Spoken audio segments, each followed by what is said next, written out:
بلکہ لڑکپن کی اور کچھ واقعات ہیں جو اہم جو چیزیں ہیں، جیسا کہ میں نے آپ سے ذکر کیا کہ تفصیلات میں ہم نہیں جا سکیں گے، صرف چند مناظر، چند جھلکیاں آپ حسن کی سیرت کی میں آپ کے سامنے ذکر کر سکوں گا۔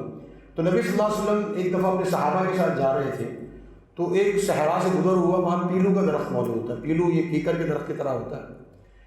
تو صحابہ وہ جو پیلو کا جو درخت کو پھل لگتا ہے پیلے رنگ کا، وہ چننے لگے۔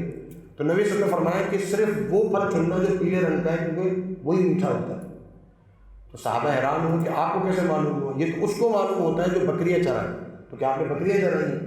تو نبی صلی اللہ علیہ وسلم نے فرمایا کہ ہاں میں نے بکریاں چرائی ہیں، اور صرف میں نے نہیں چرائی ہیں بلکہ دنیا میں جو بھی نبی آیا اس نے بکریاں چرائی۔ جس نبی کو بھی اللہ رب العالمین نے مبعوث فرمایا، اس کو اللہ رب العالمین نے بکریاں چرانے کی تربیت میں سے ضرور گزارا۔ کیوں؟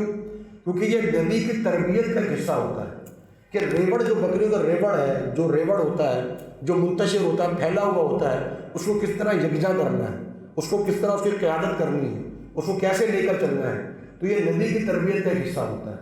تو نبی صلی اللہ علیہ وسلم کی بھی تربیت کی گئی۔ تو آپ صلی اللہ علیہ وسلم نے فرمایا کہ اصل میں نے اپنے چچا کو طالب کو دیکھا کہ وہ بڑی تندرستی کے عالم میں، تو مجھے یہ مناسب محسوس نہیں ہوا کہ میں اپنا بوجھ بھی ان پر ڈالوں۔ آپ اندازہ کیجیے 8 سال کا بچہ ہے اور وہ یہ دیکھ رہا ہے کہ میرے چچا کے اوپر جو ہے وہ بوجھ ہے، تو میں کیوں نہ اپنے چچا کے ساتھ تعاون کروں؟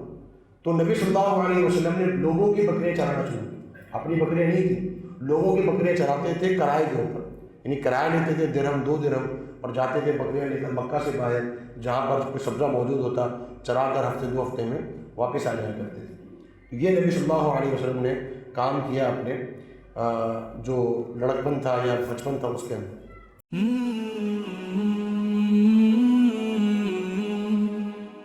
سبسکرائب کریں اور بیل آئیکن پر کلک کریں تاکہ آپ کو بر وقت ہماری ویڈیوز کا نوٹیفیکیشن مل سکے۔